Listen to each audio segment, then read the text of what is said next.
meeting. There we go. Everybody, are we ready? Ready? Ready. There we go. Sure. So, guys, hello and welcome back to the Little Box of Cinema podcast. Hopefully, we'll have some returners at this point, so you'll recognise the faces. But if this is your first time, we've got me, Billy Skeet, we've got Tamme, we've got Zach, we've got Finn, and we've got Chris.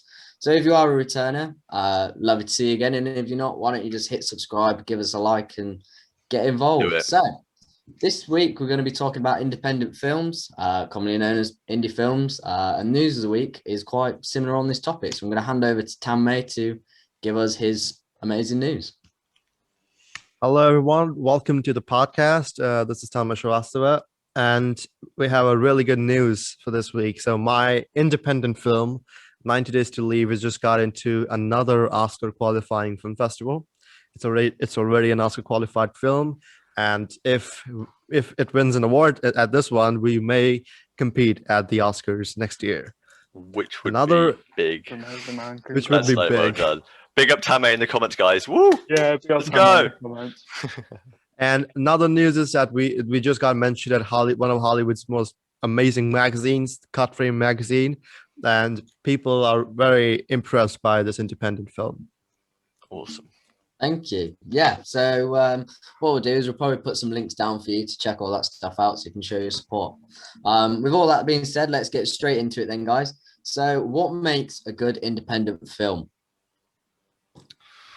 Where to start? What makes a good one? Comedy. Yeah. And I say comedy because an independent film is tendency to be lower budget, tendency to not have any expectations on them. So making a comedy or a film with a comedic element is not only a low budget thing that you can do, but it's also highly effective at being a memorable, making your film memorable to the audience who probably only likely see your film once or maybe twice as an indie film. But yeah, so yeah. I'd say engagement and with comedic element, because from my experience watching indie films at film festivals and summits, I look for films that are very much engaging with respect to their time duration. And I always look for, if there's a live action film, I always look for some comedy in it. If there's a documentary, then obviously there's not much comedy, but I always look for comedy in a live action film, and it should be engaging in my view. Simple. I think it's about the focus of the character. It's got to have clear intentions of where that story arc is going, because normally independent movies are also shorter. So the amount of focus that has to be on the narrative and what's going on with the story has to be focused, because you can't be swayed away by special effects or other like side characters, because that's just distractions from what's actually happening in the movie. Just to add on to that, I think keeping the storyline simple helps with that a lot, because if you go into too many complicated storylines like time travel or all these sort of science things that need to be flushed out, you need more time, and indie films tend to have less time because they have less money, and so keeping a story simple tends to, like Finn say, help focus the characters. Yeah, I was also going to say story is the most important thing, because because they're lower budget, it's like the actors probably aren't quite as good because they're probably not being paid, or they can't afford like the really good ones who are earning big bucks. They probably can't afford the best cameras, the best sound equipment, the best like sets and green screens and stuff like that. So because everything is just a bit worse on the production side, the story needs to be excellent. Because if a indie film has a good story, you don't notice how everything else is worse than in big budget films. And the thing is as well, especially with acting, if the acting's bad but the story's good, it just becomes funnier, because it's like an indie film, and like the story is engaging enough that you can keep along with it, and the acting's bad enough that it's just funny to watch. I think it's like playing with what you've got, isn't it? Like if you're doing it, it's like you see these low budget comedies it's almost a thing that the acting's not supposed to be, comparison to like Divergent or like The Maze Runner or something. That's you know, like those high end films that have all these different things. But when it's kind of like true to itself, where it is either, I think you see it mostly in like American ones, where it's like it is just that cheesy kind of like Project X cut like college thing. I think that's what really works and utilizes well on that aspect of it. Mm. There's another thing with the acting. Well, on my point of the story being the most important is because, as Zach said, if the acting's not the greatest but the story's really good, you carry on watching it. But if the acting's not the greatest and the story also isn't the greatest, then it doesn't take long before you're just like, this isn't the best film, and then you stop watching it, or you carry on watching it, but you don't have anything good to say. The way I see it is like an indie film with bad acting and a bad story is just a bad film. But an indie film with bad acting but a good story is just a good, like, it's a funny laugh with your mates. Yeah. In that sense, it's one of those. It's one of those mistakes that indie filmmakers they make a lot. They would skip making some of the important parts of the script just to get into the production as soon as possible. A lot of them make this mistake, and that's one of the reasons why their story becomes really bad, and their acting becomes really bad, and at the end of the day, it just goes down. Yeah. Okay. So what about on the flip side of that then? I think what would be a good question is, what if it's a bad story but really good acting? No, it doesn't work the other way around. No. I remember I went to film school. Get you film I school. What film school was that, Chris? Let's have a shout out. Come on. It was the University of Lincoln, same as University Tomska. of School. Oh, So the university is not allowed to shout out Tomska anymore because they did it too many times and he got annoyed and asked them to stop. Yeah, I remember, especially during my third year, so the final year, we were watching all the third year projects, and there were some films which, some of them were good. Some of them, as I said, they had bad acting but an okay story. Then there were some that had good acting and a bad story, and it just doesn't work if the story's still bad. I remember there's one example, can't remember what the film was about, was very unmemorable, but there's one bit where like a guy bursts into someone's house to, I think, kill somebody, and all the actors were really good, but it's just like, me as the viewer was like, why is this happening? None of this makes any sense at all. And like the people were they were acting the dialogue they'd been given well, but the dialogue was awful. Yeah, it's like another thing with the indie films as well is the writing. I mean, it parallels with the story. The writing of the dialogue and stuff has got to be natural. But I suppose that's more of like just any film. The dialogue's got to be. Yeah. But you notice it more with an indie film. Yeah, but it's like so the one I was on about, the guy he charges into the kitchen where this guy and his, I think, wife are, and they don't like scream or anything. They're like, what are you doing in here? Get out! I don't want you to be here. And they acted it better than that.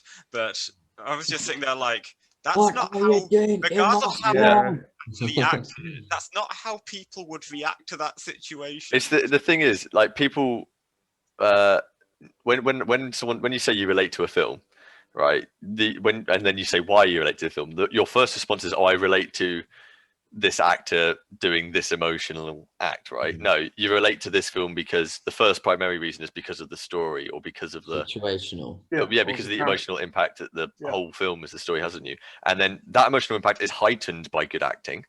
It doesn't come from good acting, and so you can't reverse it. It's got to be a good writing, bad acting, or good acting, good writing. You can't have the other way around. I feel like bad dialogue just kills a film straight away. It doesn't matter what acting you have, because the whole point of the dialogue is it immerses you in the world of the film.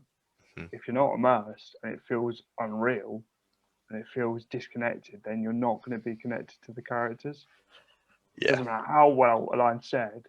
If it's a ridiculous line, it's like the one example I can think of where poor dialogue and has sort of benefited from better acting is Arnold Schwarzenegger as Mr. Freeze from Batman and Robin. That point, That's like yeah. the one example I can think of. But Yeah, again, yeah, that's yeah. because it's just like Arnold Schwarzenegger, and you have to be Arnold Schwarzenegger to be able to do it.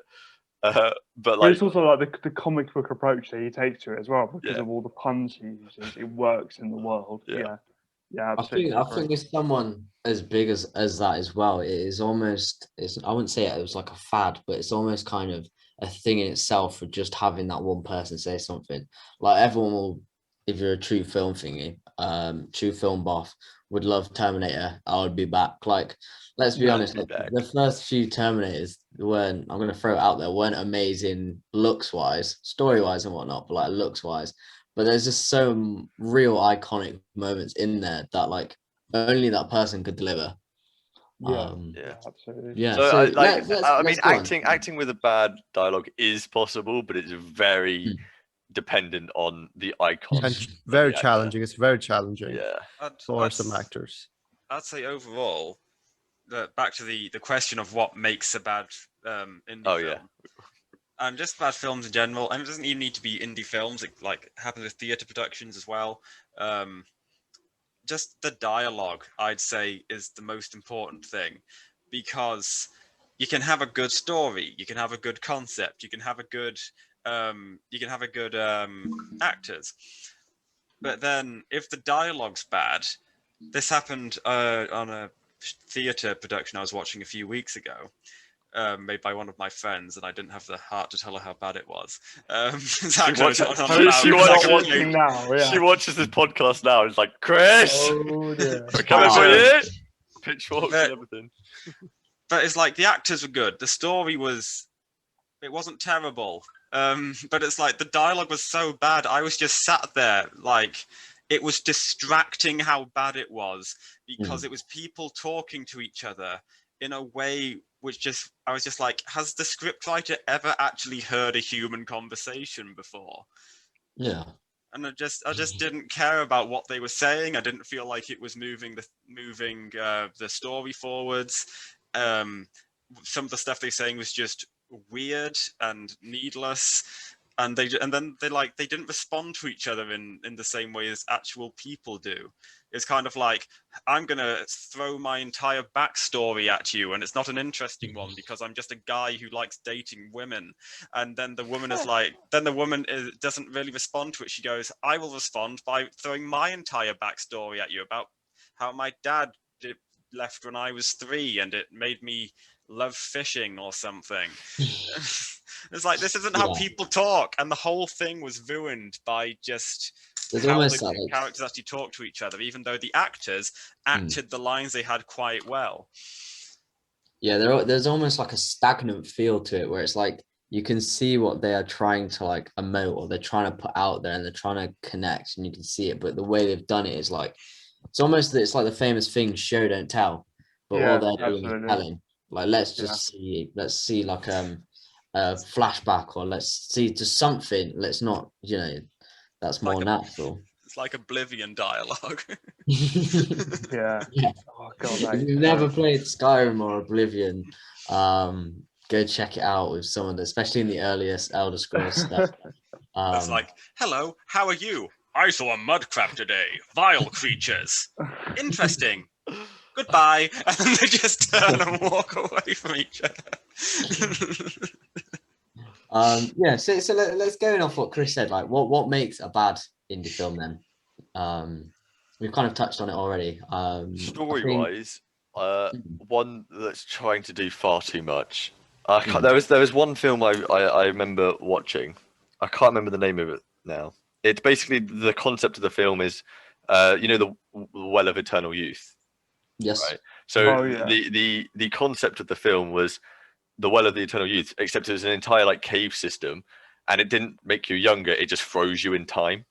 Well, I think I've seen that. I can't remember what it's called, but They the fall I down- also think they I fall have. down into it, don't they? yeah. And so it's a really cool concept, because when people then enter this cave, time passes like ridiculously fast. So you get on the outside world, so you get cavemen in there, you get spacemen in there, and it's just like a really neat way to like a neat time travel type thing.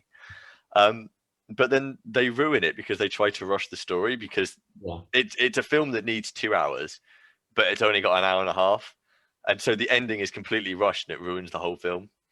Yeah. Um, I think looking back at that now, like thinking in my head, like it's almost when you see it, because it's so weird because you see like a cowboy with then like a spaceman, and it's Yeah. almost like a YMCA video right at the Yeah. end, because they're Yeah. all kind of almost chasing each other through, and it's like, Yeah. have we gone back to Scooby-Doo Fancy Dress Party or something? Like it really gave that vibe off, and it was like, what is happening? I was- can't think what it, that's it, called. it was a good concept. It was just because Mhm. they limited themselves to a short amount of time. They tried to Yeah. cram so many different time periods together that it just didn't really work in the. Oh, Joe. It would, again, if it was like a big production film with Mm.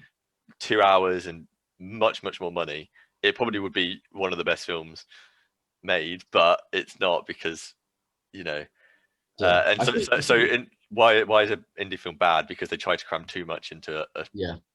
No, I one feel film. like that's it. That happens quite a lot in big films as well. It's like I think we all know like an actual Mm. professional film where we're watching it and then it just ends.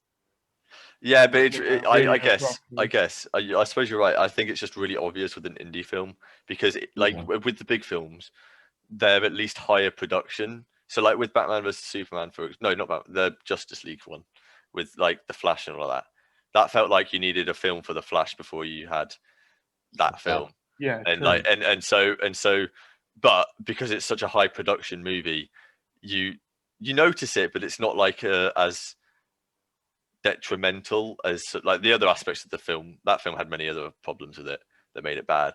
But so like with an They indie made film, it. however, it's so noticeable when they do try to cram the story in it, because they don't have that as high a production value.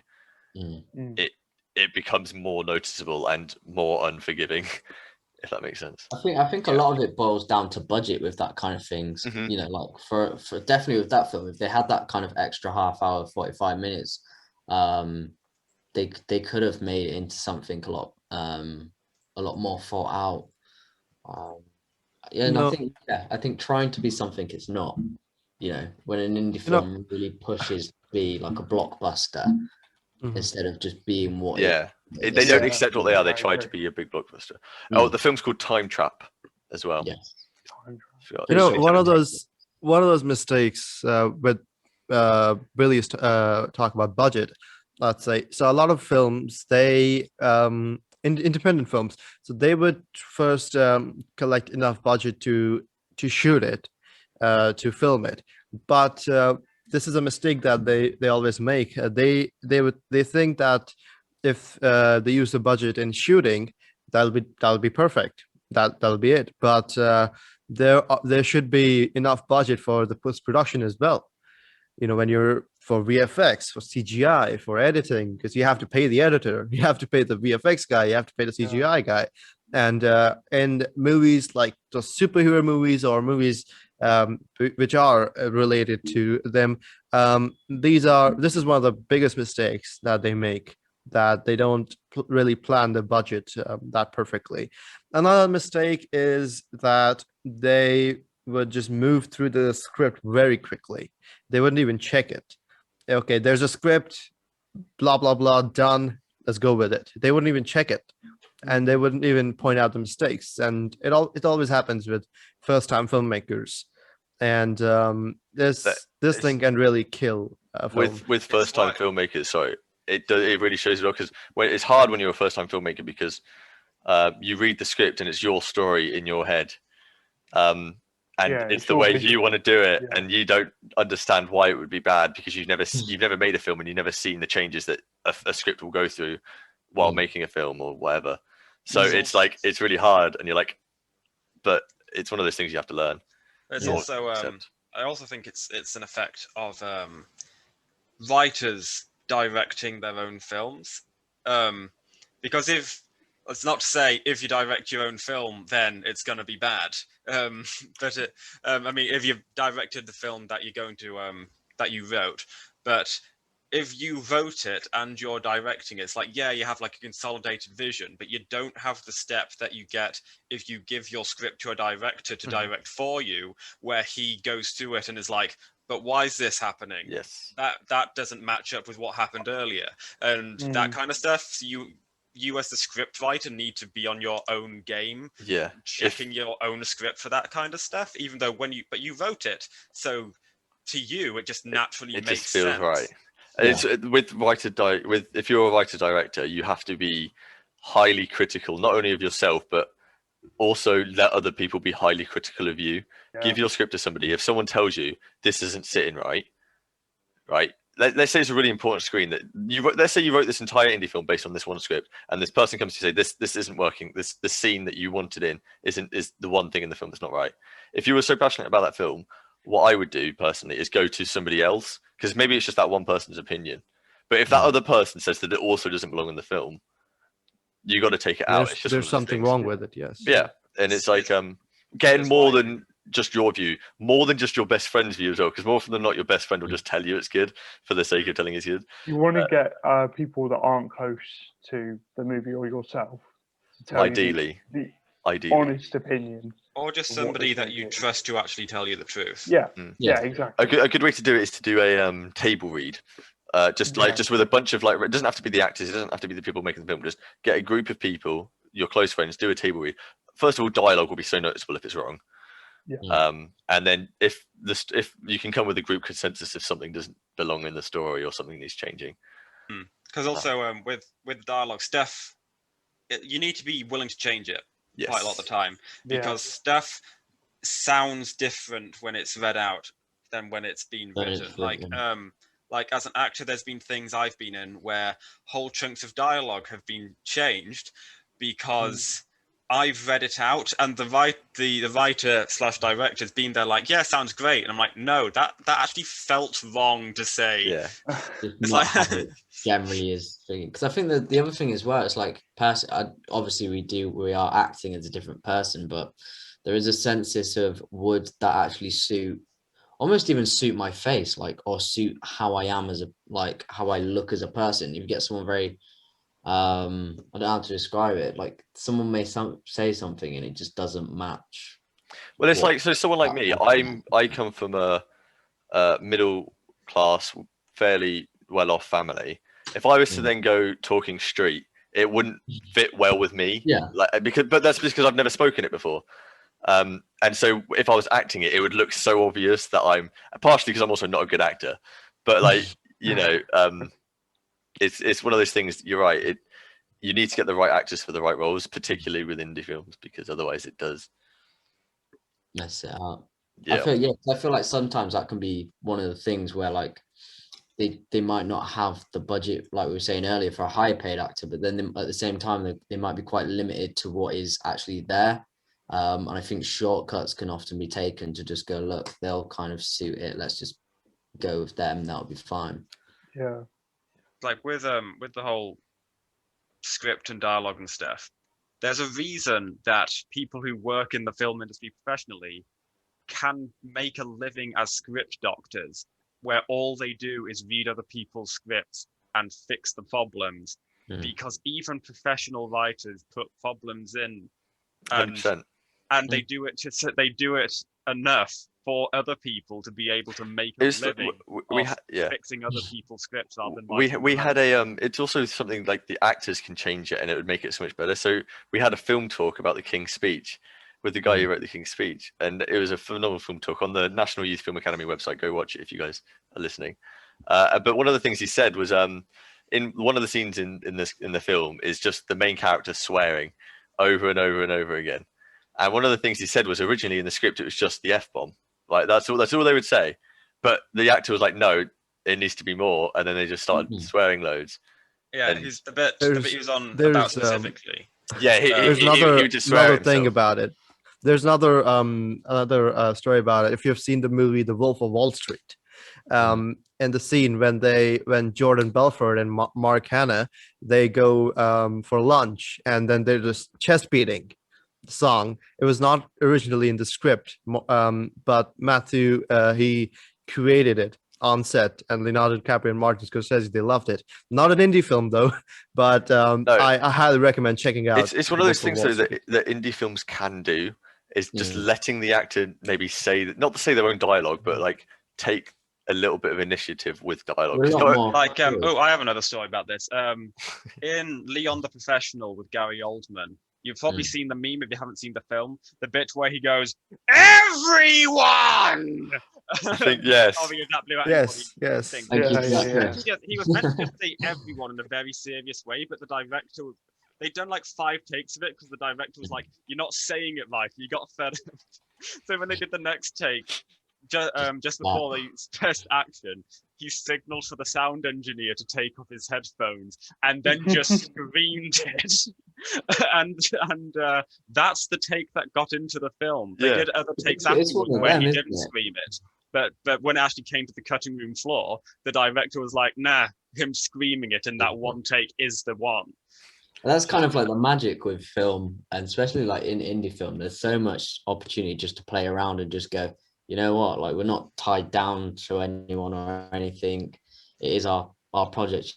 Yeah, let's do it. Let's put it out. I think Bottom line, often it's good to Mm. experiment with your project. Do little experiments, not the big one which will very badly affect them, but it's good to experiment with your films. Particularly with Yeah. young filmmakers as well. Like if it's like a group of like our age sort of people who are making films to get their name into the industry, experiment. Some of it will work, some of it won't. But Yeah. you can take that experience to further films that you get hired on and stuff. Yeah, Yeah, because it's, often it's so- go most on, of Chris. it. Most of it just comes down to how controlling the people behind the film are. Like, if the writer isn't going to allow anybody to change their script, then it's probably not going to be the best unless there's some kind of prodigy. If the director has a vision of how he wants a scene to play out, and he won't let the actors experiment at all, even if what the actors are doing is well within what their characters would do, then it's gonna seem very forced and stilted. Yeah. And in lots of indie films, it does turn out like that. And it all comes down to trusting the people that you're working with to actually know how to do their jobs as well as knowing how to do yours. In these situations, writers be like, if you remember from the film talks, King's Speech, when he says, "You want me to talk dirty?" he can just say to the director, "Okay, do my thing or I'll talk dirty." Yeah. Yeah, I think there's just those moments, especially in like independent films or like low budget films or like even student films. There's with people coming into acting, there's this kind of acting style, and you can tell someone is acting. But in these raw moments where someone just goes off the cuff and just does something, it because it is real on film, it looks so real. So it's things like In-Betweeners, things like that, and like The Office. A lot of that was improvised, and Yeah.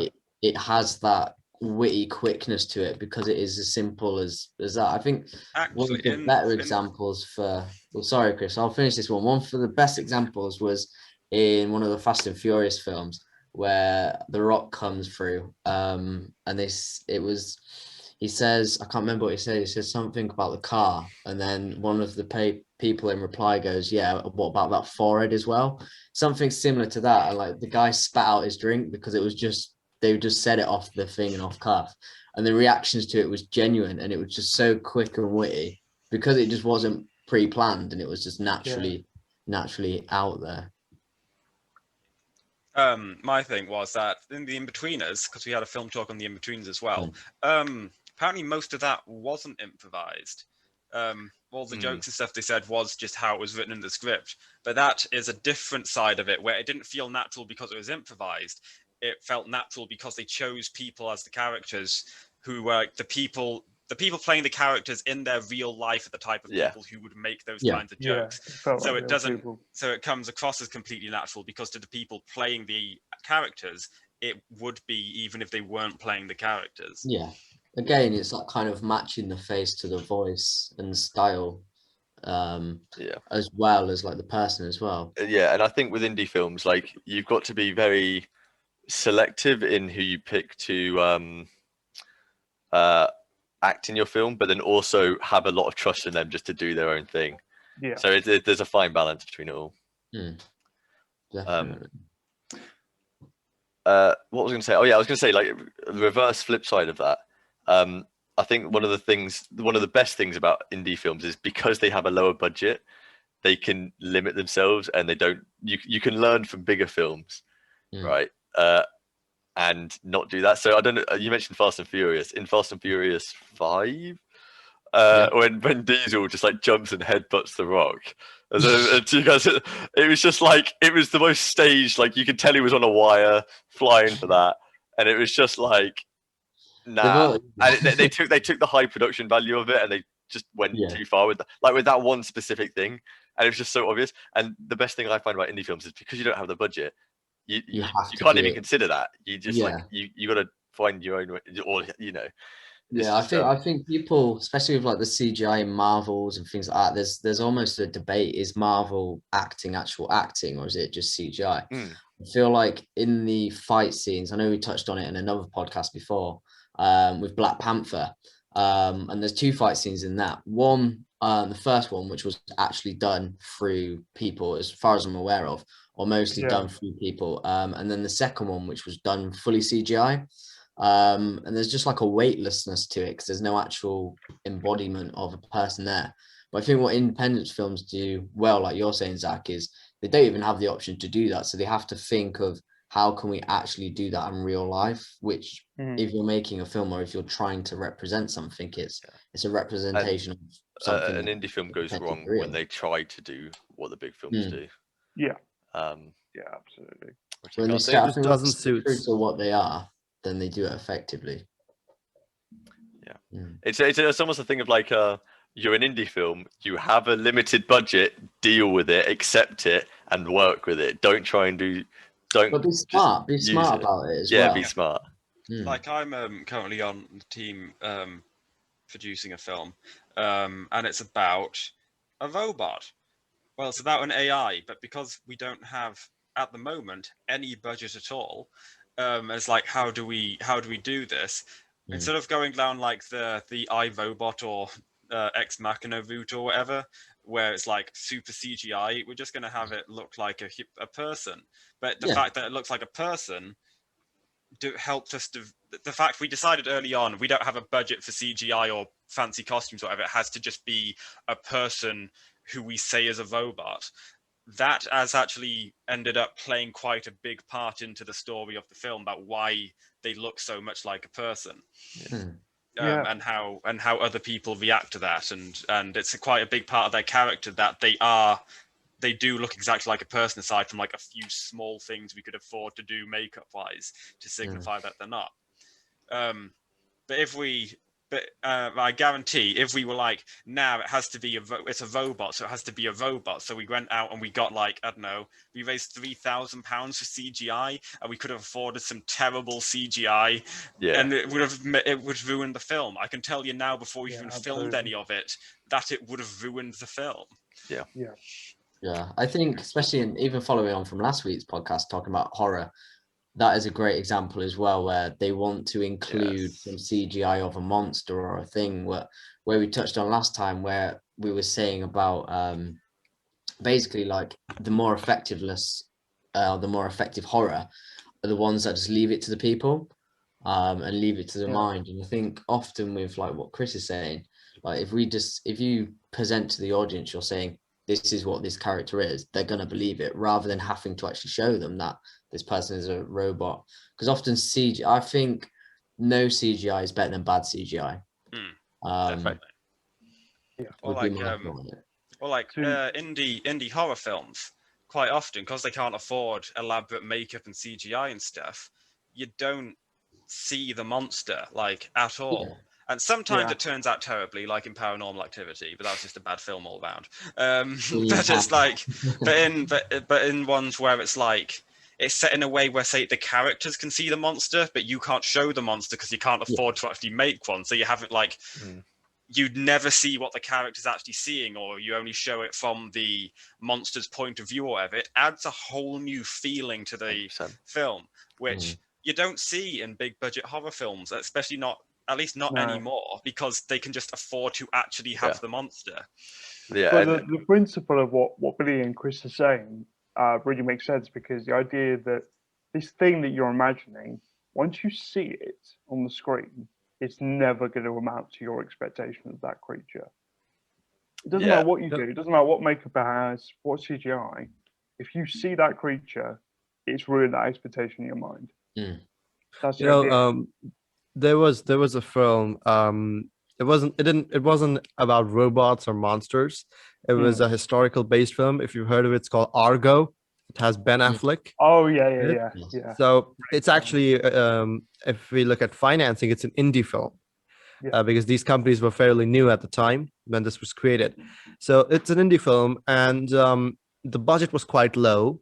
I mean, $40 million, but still low than the other big Yeah. budget In, films. in ratio, it's Yes, definitely much more, and they were thinking, because I read some of the interviews, they were thinking, why don't we do stuff that which Warner does or Universal does, but then they realized that we have a small budget and we have to do things under this budget, and the product of it is the best picture. It won at the Oscars. yeah. And if you've seen the movie, you must have seen the last scene when they're moving out of Iran, and there's a police jeep next to the Boeing Yeah, 747. This Yeah. was the most iconic scenes. If Yeah. you've not seen the film, must check it out on Netflix. It's called Argo. It's really good. So it's basically it's all that you can make a blockbuster film under a low budget. Now, $40 million is obviously a lot of money, and if you have £1,000 or £100,000, don't worry. But you can make a really good film under any budget you want. It's just use your creativity and your mind. So our next topic back. is our favorite. We're back, bang, woo! Our favorite indie film and what made them good, or what made them successful, or what made them just good to us, and were they even successful? Let's Okay. go. Hold on. Let's go Stanley first, because he's got quite an exciting one, really. Okay. So an indie film that I liked. So first, I was going to talk about my film, 90 Days to Leave, but for my favorite film, I would talk about someone else's. So I'll talk Moonlight, the one that won Best Picture in 2017. So something that I really liked is that they managed to create a really good dramatic film, and very inspiring. I love it. It's one of my best films, better than La La Land. And so I really liked they used I don't think it was such a big budget.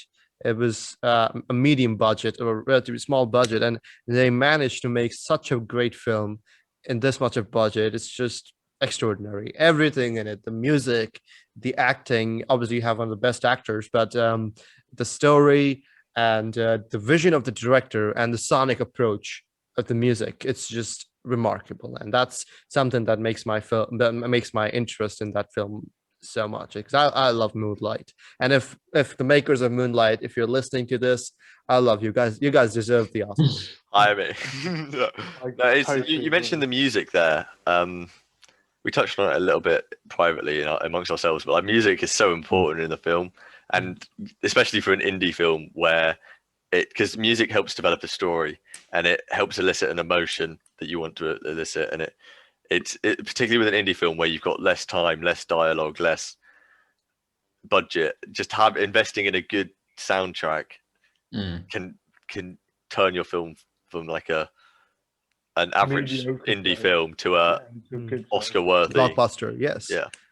One of the experience I've had in going all these film festivals, I got to meet one of the best directors in Hollywood, and I would ask him one question whenever I'm at a dinner or a party anywhere. I'll ask them just one question: that what makes a film an Oscar worthy film? And I always get surprised, because I always expect, with the acting or there's better perfect camera or angles, and they always say music, because if you have a bad visual in the film, it's okay, but if you have a bad music, then you're doomed. So noticeable. Yeah, because sometimes when people are watching a movie, they can be on their phone sometimes, so they're not looking at the visual, but they're hearing it. And if there's a really bad tune, then they're gonna notice it. And that's something that all the directors. I'm sorry, Zach. I'll just finish it quickly. No, yeah. so a lot of directors, Christopher Nolan, Steven Spielberg, they all always focus on music because they always talk about that the music is one of the most important part of the film. It's also, yeah, we've lost Billy's camera for anyone Lost watching on Billy. Spotify. But it's okay. Sorry, we just had we- a little bit of a fly problem, but we're back. It was just buzzing around my head, and I was like, okay, let's put that Get the fly out. swat out. So the window's open. No flies were harmed in the making of this podcast. It's what I was going to say was it's when like the music in an indie film isn't necessarily always bad. It just it doesn't necessarily always fit either. So it's like people will get some music from a composer and just put it in the movie for the sake of having music, and the music might be good, but it might just be completely opposite to what you're trying to achieve in the film. And so it's it's I think because so sometimes you get almost like juxtaposition, especially in like war films and stuff, where you have the violin and the orchestral kind of thing with the slow motion thing, which works really well. And then sometimes you get the kind of dramatic driving scenes with the really thing, and like when it's done well, it's done well.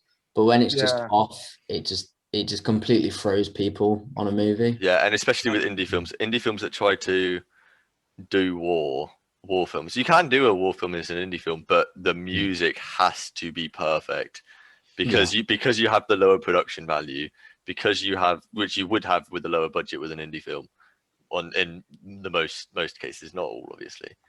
But getting the music, especially with the war film, is necessary.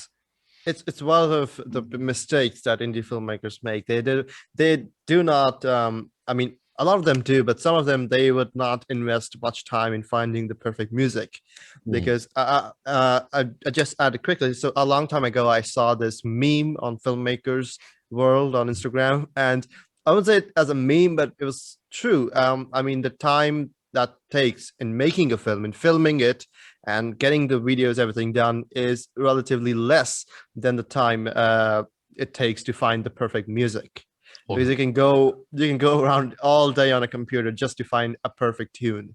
And a lot of indie filmmakers with a very low budget, I'm talking like £5,000 or £1,000.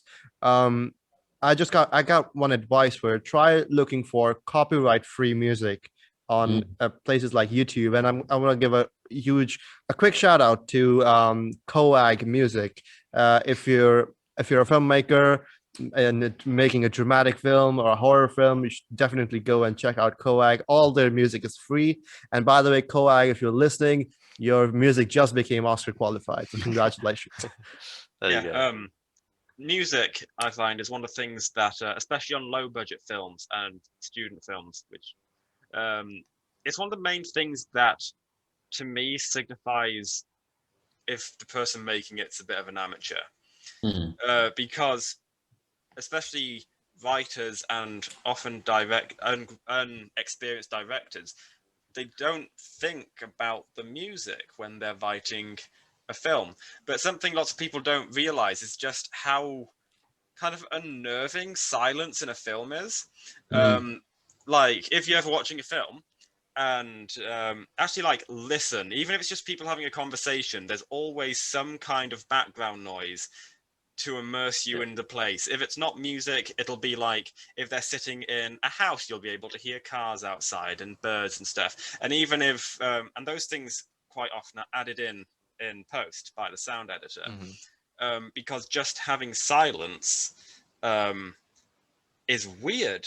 It's one of the main things that makes, if you ever watch student films, it's one of the main things that makes it feel like a student film, because it's just the people talking and that's all the noise there is, and it just makes you feel strange.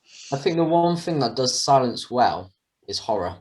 I was going That to say actually horror uses does silence effectively. I think we touched about on it last podcast, where it is, and again, like if you're not doing a horror, you don't want that eerie feel to it. If you're having a romantic picnic in the park and there's just kind of this dead silence to it, there is that awkwardness and that thing. So it's one of them where it's like if you can use it well, you can utilize on it, but make sure it's fitting to the actual scene or what's actually happening. A big thing with sound as well is it doesn't just have to be music. It can be, if you're in the forest, right, you could have the sound of crickets, or you could have The a ambient. frog or Yeah, something, I don't know, just something to fill that sound void. yeah, absolutely. Water flowing, you know, Because stuff the like that. other thing as well, it's immersing, isn't it? It's Hmm. it's the audience are watching this film, but then around them, they're physically in that film as well.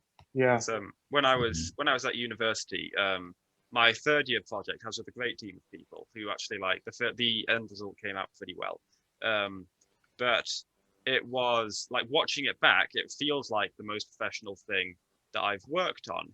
And I was the sound designer on that, and I'd been on a couple of things before, and that film was the first time the director not only had let me, but actually told me to go and take time out of the day of filming to go and because we were filming in a forest, and on other things, it'd be like I need to go and get ambience in the same way that like cinematographers get B-roll to fill in gaps of just like having the surroundings. And I'd usually be told like, what's the point in that? That's wasting time. We don't have time for that. On this one, I was actually told, Chris, go and get ambience. So then it's in a forest, but you can actually like hear the birds, hear the river that was going through the forest and stuff. And none of that stuff was in the shot. None of that stuff was anywhere near where we actually did the filming. It was just in the same forest. But we added it in afterwards, and it just feels so much more alive and like actually produced than everything else I'd worked on. You know, I was working on a documentary in 2017 about the First World War, and I wanted to create a sound effect of soldiers walking in mud, and I couldn't find it anywhere because I mean I was still very early in the documentary filmmaking stuff. So what I did was that I collected mud, wet mud, and I placed it at one place. I had a couple friends over, and I was like, I put a few mics around, and we all started walking or tapping on that mud that created the sound. And then I used that in the film, and it felt like, and I added a couple of effects that it would sound like it's in the 1910s and around that time, and it really worked. And these are one of the very bizarre things people use to make sound effects. There is recently Foley yes, sounding. Yeah. Foley sounding, yes. And I think there was recently a documentary called They Shall Not Grow Old. I think that was the name of it. It was also about the First World War. And I think Peter Jackson made it. I'm not sure who was the director of it, but they used a similar technique for making the sound of tanks, guns, and all of the stuff in it. And I think the best thing about indie films is if you're a young filmmaker making an indie film, do that sort of stuff, because those sort of stuff are used in high production films. I know Kung Fu Panda, animated obviously, a lot of the sounds in Kung Fu Panda come from like gates opening, like, and they edit them later on, but the original sound is I saw like a whole backstage thing of it. It's incredible. I think it was with like one of the pans like smashing into a post face or something, like one of the pots, I can't remember which one it was now, was made not actually from a pot, but it was made from like them hitting a sledgehammer into like a bonnet of a car or something, and they just edited the sound to like ratify it and to make it more dramatic, which is great for like the comedic effect of which Kung Fu Panda was going for. So those are the sort of skills that you can learn while making an indie film. And then Foley sounds are so fun as well, because you literally, like, especially with an indie film, get yourself a decent-ish mic and just build up some sounds, and you can use that. You can have that as like a sound bank as well. You know, stuff like if you're doing a sports film, when say you're doing a rugby film, an American football film, when someone tackles someone, get like celery and have it snap. I'm kind of trying to think what film it is. I think it's the Mighty Ducks. And I watched the Foley sounds behind that, and it's all built up on like kind of like the yellow pages, like you put a bit of duct tape and it hit, so it's like the bass, and then you have like a crack from celery and stuff like that. It's building up all the different sounds around it, because it's not I think the one thing that people do forget in film is sound. You know, people concentrate so much on visual, what is actually happening, but around that, you need to have a good sound as well. With Foley, and it's not always Foley, because Foley is specifically making sound effects out of other things to insert into your film. But if you're making a film, often things won't sound the way you want them to sound. Like footsteps, for example. Sometimes they won't be loud enough, unless, like, if you want one where you can hear somebody's footsteps like echoing in a room, chances are they're not going to be loud enough, unless you get the actor to stomp, and even then it might not sound right. So it's good to take time out of just filming and record somebody walking in the way you want it to sound on the type of surface you want it to sound like. And this is something else. These are things you notice by watching and actually paying attention to films. Because if you do it enough, then you might turn out like some of us, where we'll be watching a film and something will happen, but like, ooh, that's a good sound effect. Ooh, that's a good camera shot. Like, can you? It happens a lot during our watch parties. Yeah. Because it's like, often in films, especially high budget ones, if you pay attention to things, most of the stuff isn't what things actually sound like. Especially during fight scenes, for example, like when they push people into each other. That's not what pushing somebody into somebody else sounds like, even if they're wearing the same stuff. That has been added in by a sound engineer. Especially one of them where you go, who like they made that stuff where it's like, oh, these people are meant to have all of these plastic things on. Like if it's a soldier, they have all of their like radios and equipment on.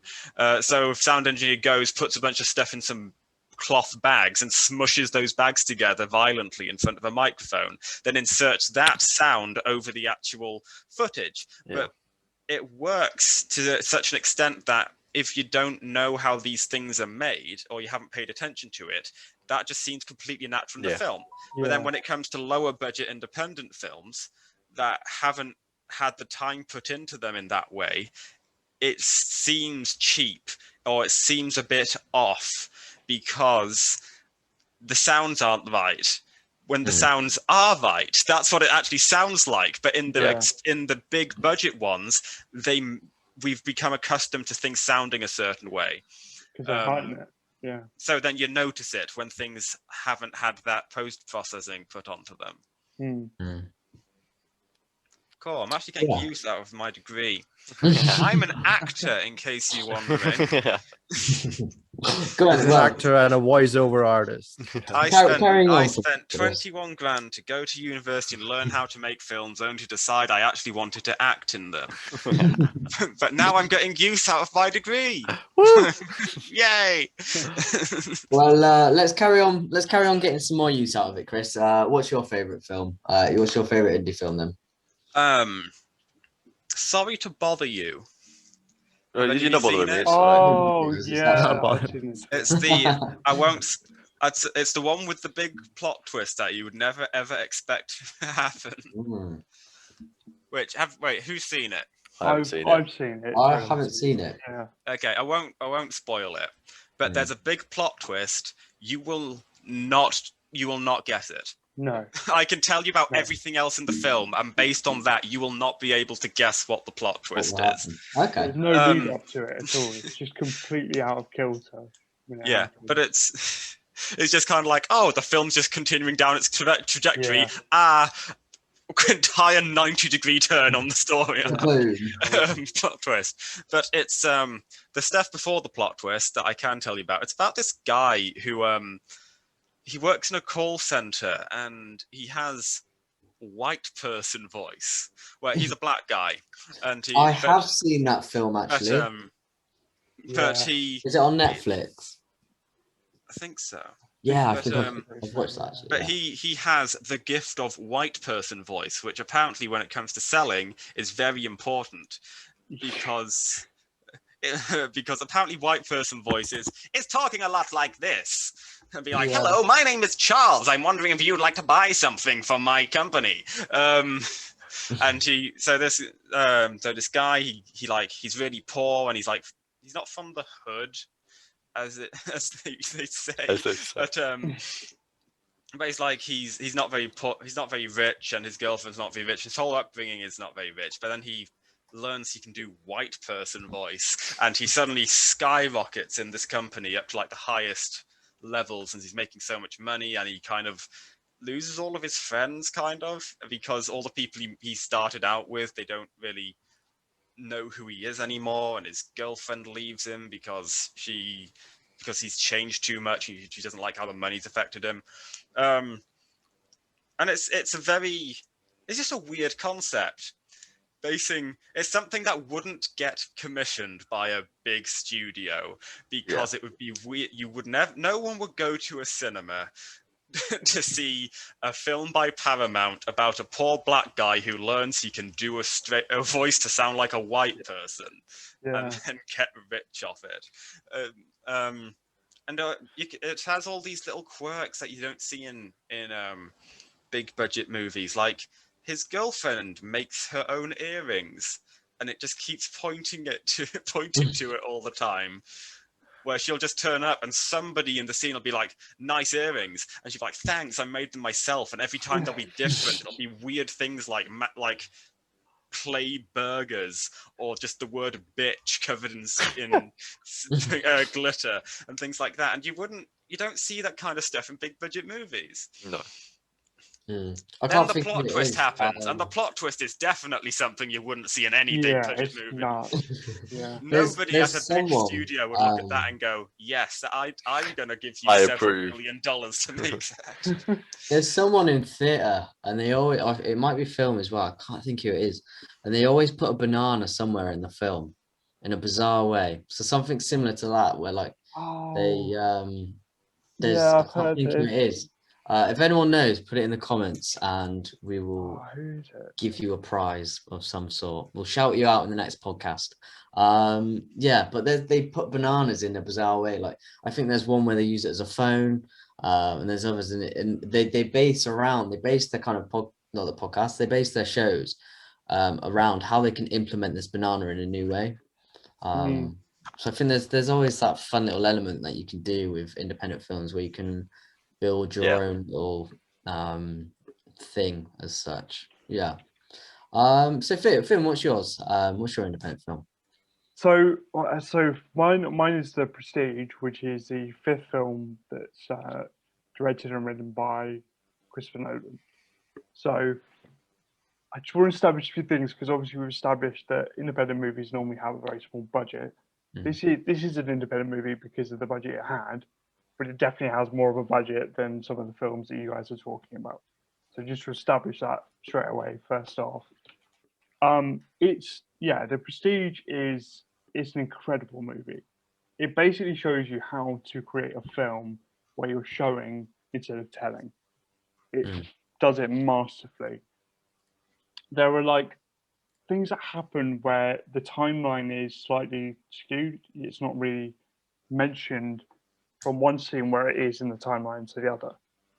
So I don't know whether you get this, but with other independent movies, there are sometimes these effects that people do to show things happening at a different time, like whether it's a flashback or a flash forward. They change like the lens, they make it like it's an older filter. What's done so cleverly with this film is, because it's meant to fool you the whole way through, is it never changes like view. It basically keeps it on the same footage the whole way through. So it tricks you into thinking, oh, this is the next scene that's happening in the film. Whereas this is happening at the beginning of the film, and this is happening at the end of the film. And it does it so masterfully, the way it does it through the film. It also it's so clever because it sets up these establishing shots that give you basically insight into how some of the tricks are being made in The Prestige, which is about 2 magicians who are basically trying to find the way that they're the best at deceiving their audiences. They're basically 2 con artists that pose themselves as magicians. That's what The Prestige is about. And there's also Nikola Tesla in it. Nikola Tesla comes into it, who's played by David Bowie, which is such an incredible casting for that movie. And it's basically the lengths they go to deceive their audience, and it becomes more and more dark because of stuff that they're willing to compromise. I don't want to give away what happens, but there are things throughout the movie where they show you things and you don't think they're important until like right at the end of the movie, and it becomes apparent that, oh shit, that really meant something, but Yeah. you just didn't understand it at the beginning of the movie.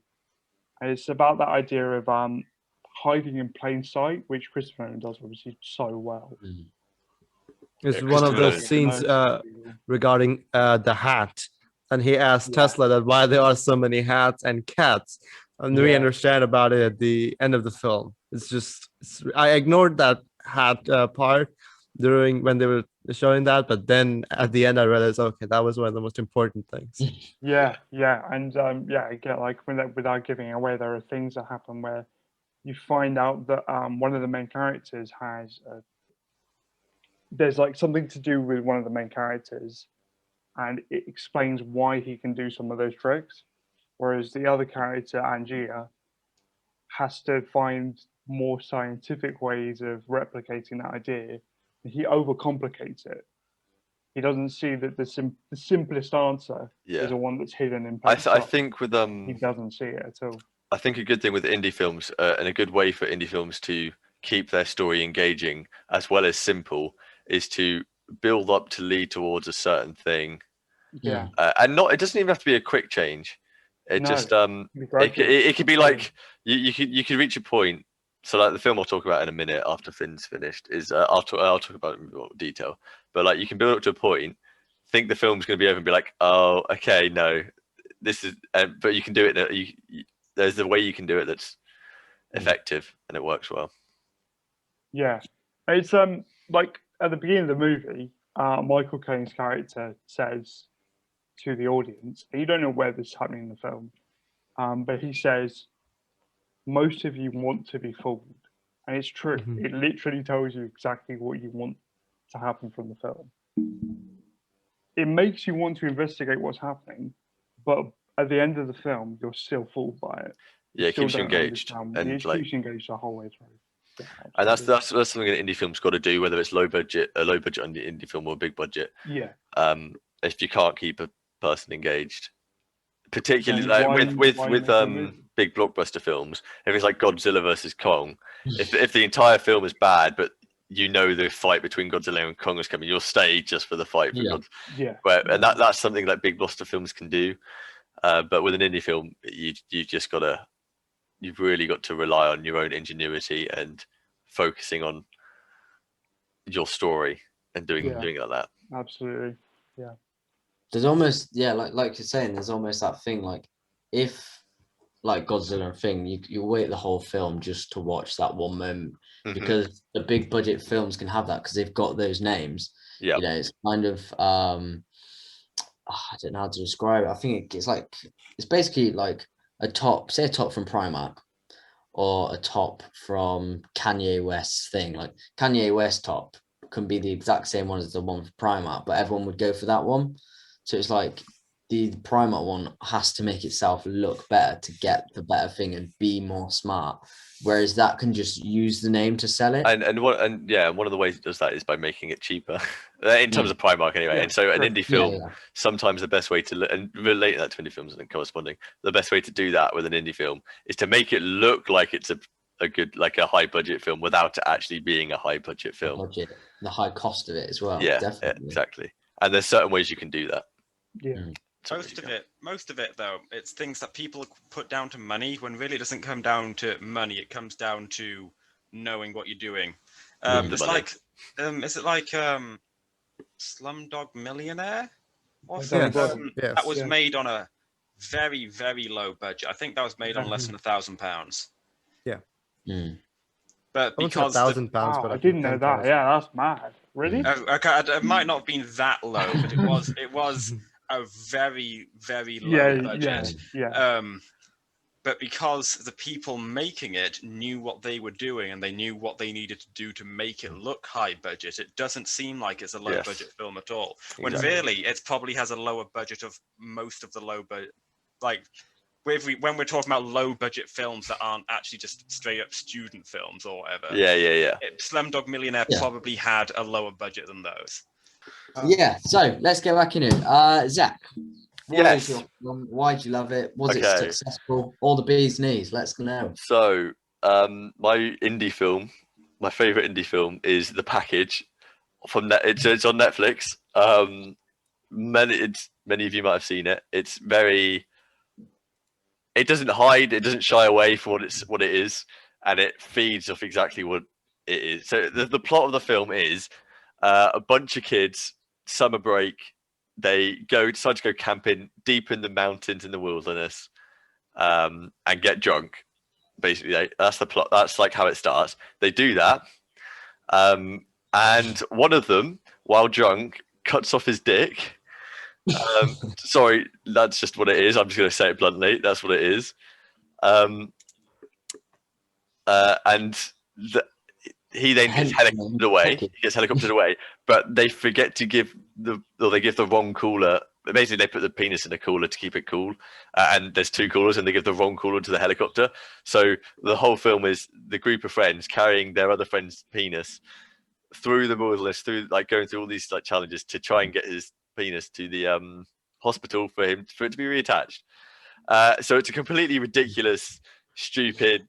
It's a film about like a sexual body part, right? And they play off the sexual element and just go with it. And it's not really one to watch. It's not you can enjoy it if you're an adult, of course you can, but for teenagers like our age, it's such a not relatable film. It's not relatable at all. But like it's like I remember that one and it's time. the comedy. So it's like at the very start of the film, that one of the people come to pick the other person up to go on this camping trip. And he attaches while he's waiting for him to come outside the house. He attaches his phone to the Bluetooth of the house and starts playing a porn video in front of this other character's little brother. And it's a hilarious like little moment. That just fits perfectly with the vibe of the film, and the whole film's stupid and is about getting a penis back to somebody else, right? Okay. The reason I really like it, and the reason why it's a great example of what an indie film can be, is because it takes such a basic plot line and just makes it and it adds the comedic element that I was on about. It's so funny just to watch. I'm not going to go into the whole details of what they have to do on this trip, but honestly, some of the stuff, like you'd expect them to like lose the penis here or there, but this film takes it to the next level, and it's like some of the moments in it are so like, it's not right, but they know that, and the filmmakers know that, and they play on that, and it's so funny. And it's just such a good indie film. And when I was mentioning earlier about how the story sort of like needs to be perfect, and Finn, how I mentioned like there's a change in the story, this film does that in an equally comedic way as The Man. I'm not going to spoil it, but it's an equally they because it's obviously a comedy film and it's based off the sexual organs of a man. The way they make this change is by playing on that theme, and you know it as soon as you get to it. Like you can anticipate it 2 or 3 minutes before it's going to happen. But when it does happen, it's still so funny because of how it plays on the themes that the film's already got. And I think it's a perfect example of how indie films, when they really play on the themes that they've got, and they really just fully explore those themes, even how stupid they are, it works so well. It just works. I think with that film as well, like they don't take themselves too seriously either. There is there's a dramatic moment in the hospital, and it is they're not taking it seriously. That's what makes. And it's like when you're watching it as well.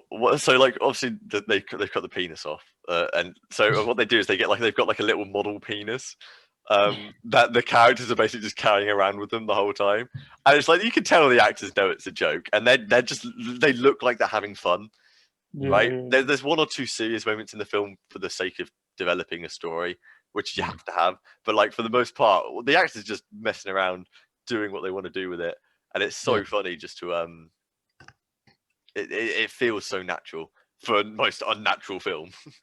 I have a correction I need to make. I looked up how much the budget of Slumdog Millionaire actually was. I was wrong. It's not very low budget. It cost $15 million. However, Not quite doing my 1,000. research, I did find that Christopher Nolan's first successful film only had a budget of $3,000. Well, there you Oh, go. what was There that? we go. Fun facts. with Chris. All hail Nolan. All hell no. Yeah, no, just Yeah. And Okay. things like there's a film called Once, which made $20 million in the box office off a budget of 150,000, which is tiny for how much movies yeah, cost. yeah. But yeah, no, yeah. So the package best Package. indie. It's just so Yeah. simple storyline. Nothing too. I mean, it's completely out there. It's completely ridiculous, but like nothing in terms of like special effects or visually. Yeah. You know, it's just a sit, laugh along indie film, and it's perfect. I don't have a bad thing to say about it. Yeah. So mine one, I've talked about this before. I absolutely love it. It's called The Swiss Army Man. And it's yeah. about a guy on a desert island who and he ventures. It's a drama, fantasy, comedy.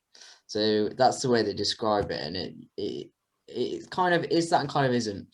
And again, like similar special effects and stuff like that.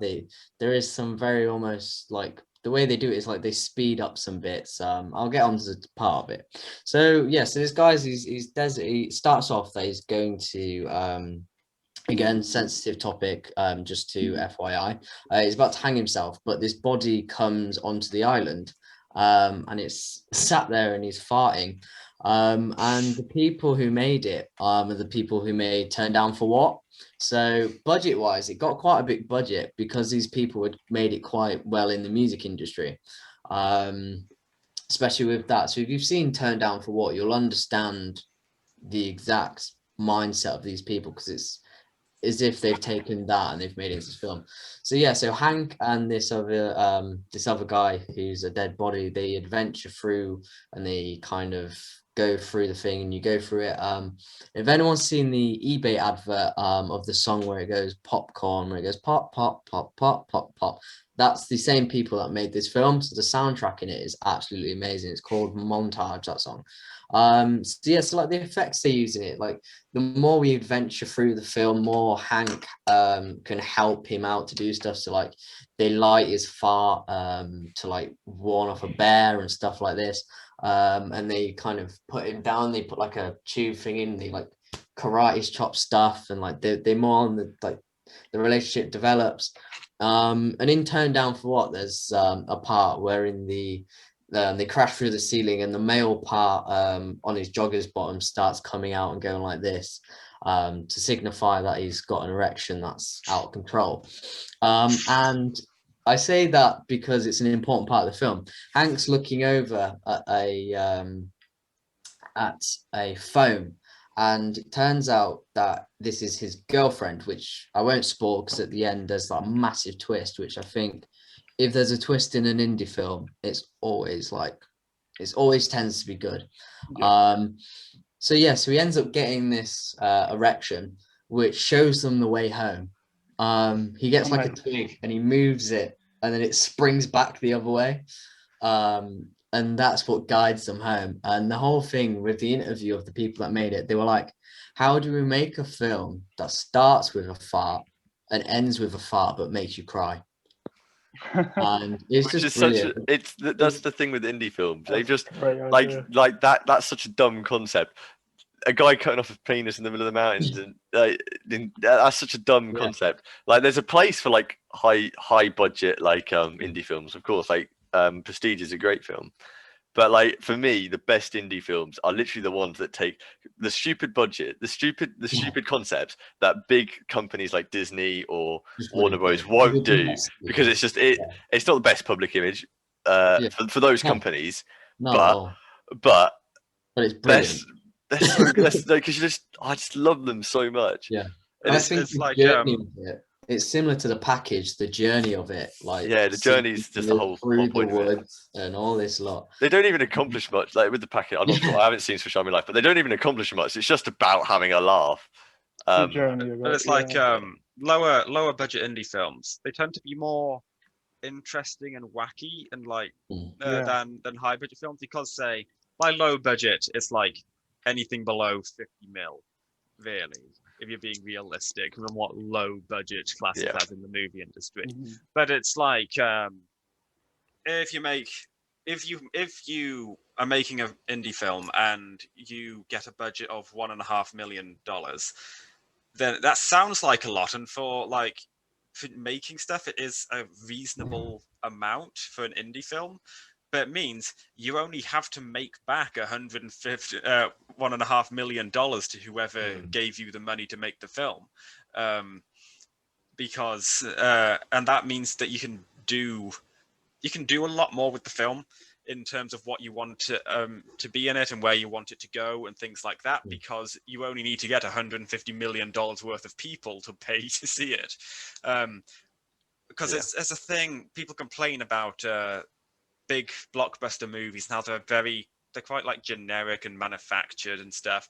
And of course they are, because these things cost hundreds of millions of dollars. They have to make They're hundreds safe of millions choices. of dollars Yeah. back. Yeah. So of course they're not going to high budget movies in general, unless they're made by somebody with a ridiculous amount of money who doesn't care about actually making that money back. Yeah. They're going. It's funny. The bigger budget, the safer they tend to get, because they have to make that money back. It's Yeah. funny. You mentioned the way you just mentioned about how like unless it's somebody that just has a bunch of money and throws it at it because they don't really care how much they make back. It's funny you mentioned that, and I hate to bring Star Wars back into it, but George Lucas was in his Star Wars. He didn't care about profits. He just wanted to tell the stories, and he went bankrupt, not close to bankruptcy, because of the Star Wars Clone Wars animated TV series, which is making little to no money. But he loved Star Wars so much that he just invested it, and eventually he sells to Disney.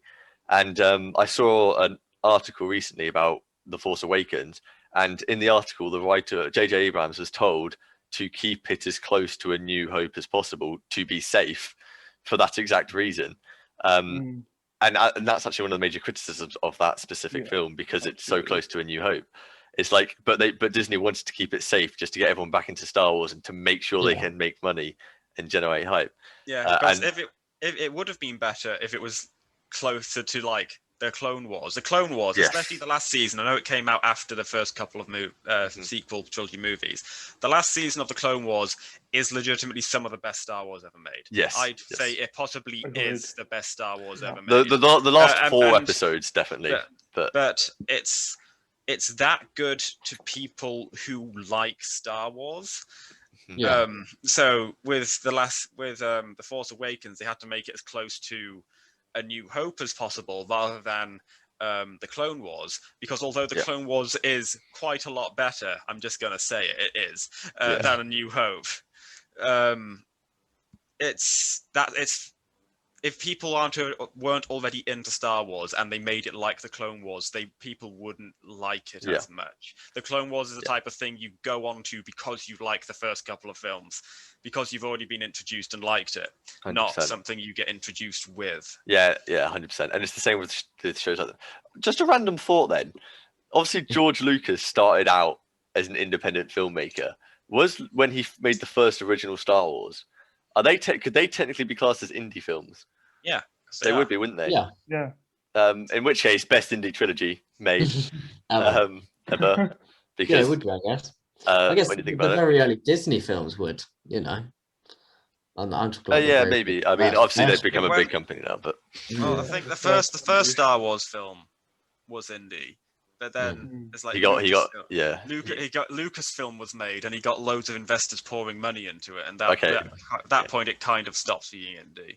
Yeah, so that, maybe A New Hope then we can class as an indie, but but yeah. No, we can't. It wouldn't be a podcast without mentioning Star Wars in some way or another. So there you go. So yeah, thanks for listening, guys. I think we're gonna wrap up there with the questions. What's your favorite indie film? Or any thoughts? What would you class as, you know, an indie film? What would be your favorite? What makes it good? What makes it bad? Let us know what you think in the comments, and we'd love to hear from you. Thanks for listening, guys. Remember And to like and subscribe. Hit that Like and bell subscribe. icon. If you're on And check out our Spotify, and check out our podcast on Spotify, Apple Music, Apple Podcast, and Google Podcast. we're everywhere now. You can't escape us. As always, the links will definitely be down in the description for stuff that we've talked about. And we'll see you next week. Woo. Bye.